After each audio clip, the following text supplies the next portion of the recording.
চৰকাৰীভাৱে এটা সংস্থাপনৰ দাবী কৰিছো আৰু এই ক্ষেত্ৰত সকলোৱে সহমত বিচাৰি থাকিব।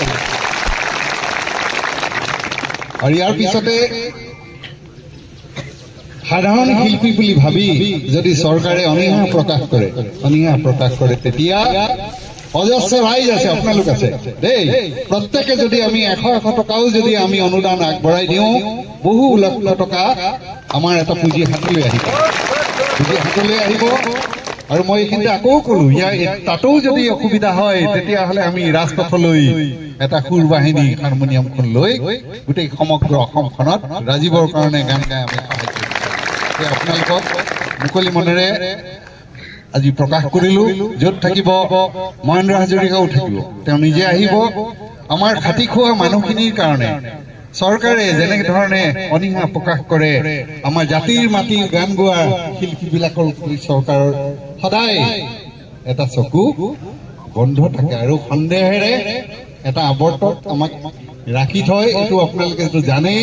গতিকে ৰাজীৱৰ ক্ষেত্ৰতো যদি সেইটো হয় তেতিয়াহ'লে জনসাধাৰণৰ ওপৰত কোনো নাই, জনসাধাৰণে এটি ব্যৱস্থা হাতত লৈ আমি সকলোৱে সংকল্প ল'ব লাগিব, ৰাজীৱৰ পৰিয়ালটোক আমি দুখৰ পৰা উদ্ধাৰ কৰিব লাগিব। এইখিনিকে মোৰ ক'ব লগাখিনি ক'লো আৰু সকলোকে জনতাৰ শিল্পী গণশিল্পী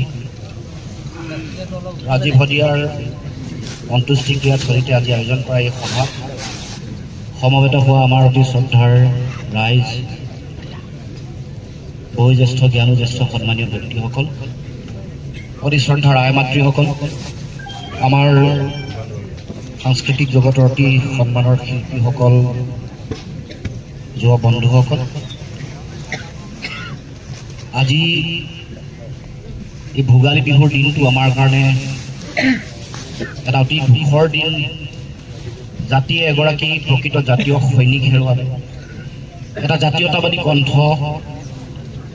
আমাৰ মাজৰ পৰা নাইকিয়া হৈ গ'ল।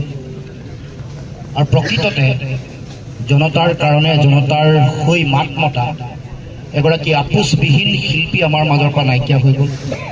গতিকে এই ক্ষণত মই শিল্পীগৰাকীৰ প্ৰতি সশ্ৰদ্ধ প্ৰণিপাত জনাইছোঁ, শ্ৰদ্ধাঞ্জলি জ্ঞাপন কৰিছোঁ।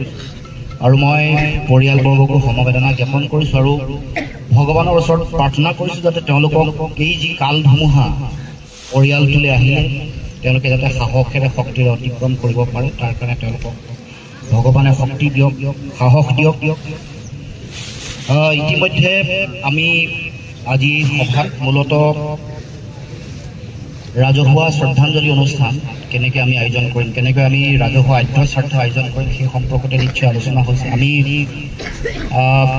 শিল্পীগৰাকীৰ মোৰ লগত এইটো সান্নিধ্য কিন্তু বহু পুৰণা, বিশ্ববিদ্যালয়ৰ দিনৰ পৰাই আমাৰ এই শদিয়াৰে বিশ্ববিদ্যালয়ৰ সাধাৰণ সম্পাদক সিদ্ধাৰ্থ শংকৰ গগৈ যেতিয়া আছিল, সেই সময়ত সিদ্ধাৰ্থই যেতিয়া প্ৰথম লৈ গৈছে বিশ্ববিদ্যালয় মজিয়ালৈ ৰাজীৱক, তেতিয়া সেই দিনৰ কথা মোৰ আজিও মনত পৰে।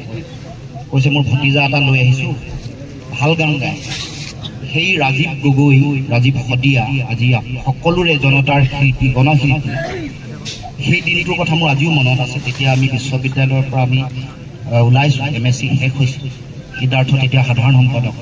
সেই দিনটোৰ পৰা যাত্ৰা, তাৰ পাছত মোৰ লগত ব্যক্তিগতভাৱে সংগ্ৰামী যাত্ৰাত বা বিৰোধী গণ আন্দোলনৰ সময়ত, তাৰ পাছত ৰাজনৈতিক যাত্ৰা আৰম্ভ হোৱাৰ সময়ত সাধাৰণতে আমাৰ লগত মানুহ থিয় হ'বলৈ ভয় খায়, বেয়া পায়। সেই সময়ত ৰোহিত ককাইদেউ আছে, ৰাজীৱ শদিয়া, মহেন্দ্ৰ হাজৰিকা নিজে মোৰ লগত থাকি, আৰু কেইবাগৰাকীও শিল্পী, দিগন্ত গোহাঁইও আছে, সেইসকলে আমাৰ কাষত থিয় হৈ শক্তি দিছিল, সাহস দিছিল জাতীয়তাবাদৰ পুনৰুত্থানৰ কাৰণে। এইবোৰ কথা আজিও সজীৱ হৈ আছে। মা ঢুকোৱাৰ পাছত মাৰ নামত গান লিখিলে, গালে। তাৰ পিছতো বিভিন্ন সময়ত আমি বিভিন্ন ধৰণে আমি সম্পৃক্ত হৈ আছিলোঁ, যোগাযোগত আমি আছিলোঁ।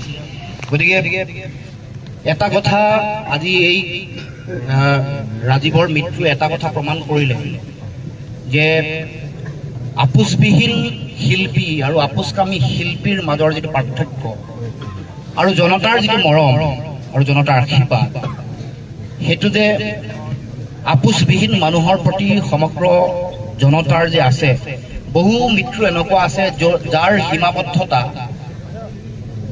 আমাৰ নৱগ্ৰহ শ্মশান, যিটো ব্যাপ্তি আজি যে চাৰিওফালৰ পৰা আজি এই দিনটোত বহাগ, আজি মাঘ বিহুৰ এই দিনটোত, যোৱাকালি উৰুকা, এই দুটা দিনত যে আমাৰ যি অৱস্থা, এনে পৰিস্থিতি, এনে অৱস্থাত অসমৰ বাবে আটাইতকৈ প্ৰয়োজনীয়, আটাইতকৈ আপোন, আটাইতকৈ ভৱিষ্যত সময়ৰ বাবে আমাৰ শক্তি, সাহস হ'ব পৰা, ভৱিষ্যত অসমৰ জাতীয়তাবাদী জনগণৰ কণ্ঠ হ'ব পৰা যিজন মানুহৰ প্ৰয়োজন, বৰ্তমান অসমৰ মাটিৰ কথা ভবা, অসমৰ জাতিৰ কথা ভবা মানুহক আটাইতকৈ বেছি আছিলে, সেই মানুহজনেই ৰাজীৱ শদিয়া। গতিকে তেখেত আজি গুচি যোৱাটো কেৱল এই অঞ্চলটো, কেৱল শদিয়াৰ বাবে, কেৱল তিনিচুকীয়াৰ বাবে আচলতে এটা দুখৰ বিষয় নহয়। ৰাজীৱ শদিয়া তেখেত আমাৰ মাজৰ পৰা গুচি যোৱাটো অসমৰ জনতাৰ বাবে, অসমৰ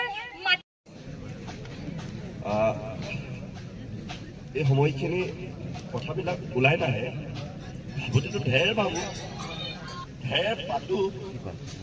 আপোনালোকে জানে ৰাজীৱ শদিয়া চিন্তাবিলাক প্ৰায় আমাৰ দৰে, আমাৰ উঠি অহা যিবিলাক যুঁজাৰু মনৰ, যুঁজাৰু প্ৰকৃতিৰ ল'ৰা, ভোটৰ বিপৰীতে থিয় হ'বৰ কাৰণে যিবিলাকে চেষ্টা কৰে, সাহস কৰে, মই ৰাজীৱ দাক সেইধৰণে দেখোঁ। মোৰ যোৱাকালিৰ পৰাই এটাই মগজলৈকে আহি আছে, ৰাজীৱ দাই জীৱনত একো গোটাই যাব নোৱাৰিলে, একো কৰি যাব নোৱাৰিলে, উপাসনাবোৰ কি হ'ব? কাৰণ ৰাজীৱ দাৰ ঘৰলৈ বহুবাৰ গৈছোঁ, ঘৰখনৰ লগত একেবাৰে ঘৰুৱা ধৰণে কথা বতৰাবিলাক হৈছে, মোৰ ঘৰলৈকো গৈছে। মই জানো যে ৰাজীৱ দাই জীৱনত কি কৰিব, কণমানিটো কি হ'ব, মোৰ মগজলৈকে অহা কথা বতৰাবিলাক এইবিলাক। মই ভাবোঁ যে অসমবাসী এতিয়াও শেষ হৈ যোৱা নাই। অসমীয়া মানুহৰ হকে কথা কোৱা মানুহবিলাকৰ হৈ চিন্তা কৰিবৰ কাৰণে এতিয়া অসমীয়াই জীয়াই আছে। আজি ৰাজীৱ শদিয়াৰ এই আজি উপস্থিতি তেওঁ শেষ দিনটোত দেখিবৰ কাৰণে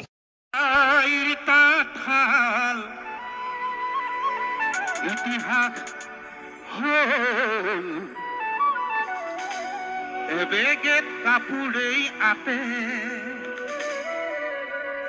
তাত পাতি কৰি দিশ পানী তৰি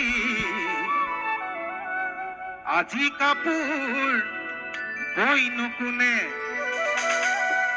আৰু কি কৰিছো, অসমীয়া মাধ্যমত আমাৰ ল'ৰাক নপঢ়াও, মাতৃভাষা নুফুটে মুখ,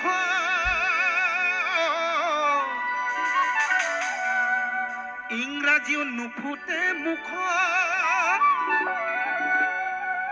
পাপা মামী বুলি মাতিলেহে ভাল পাওঁ, আই পিতাই নিশিকাও লাজ,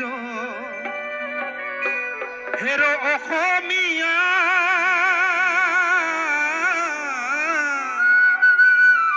ইতিহাস ফহিয়াইছা, ভুল নুবুজিবি মোক, নিজৰ সংস্কৃতিক অমান্য নকৰিবি, কমাই দে পশ্চিমীয়া ভুল,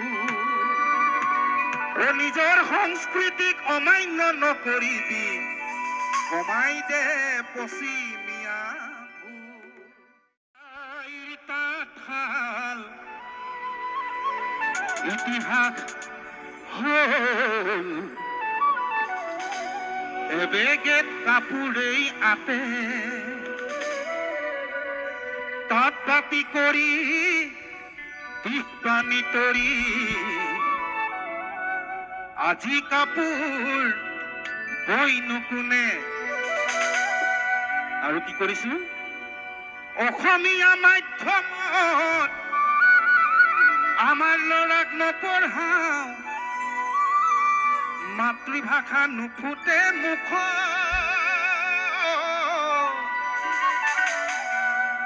ইংৰাজীও নুফুটে মুখত পাপা মামী বুলি মাতিলেহে ভাল পাওঁ আই পিতাই নিশিকাওঁ লাজ হেৰ অসমীয়া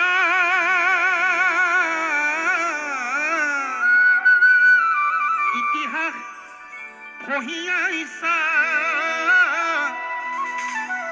ভুল নুবুজিবি মোক নিজৰ সংস্কৃতিক অমান্য নকৰিবি কমাই দে পশ্চিমীয়া ভুল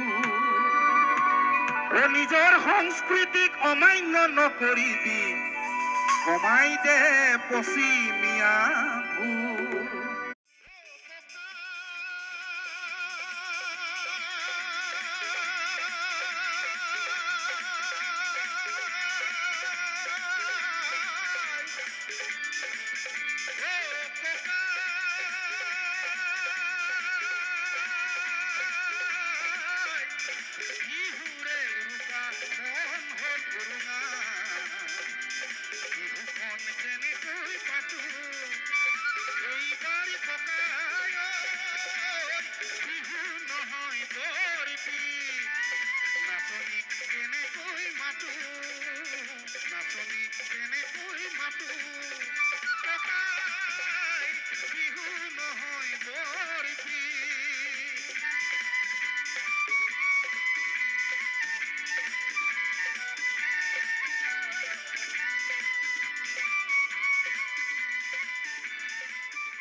শুনাই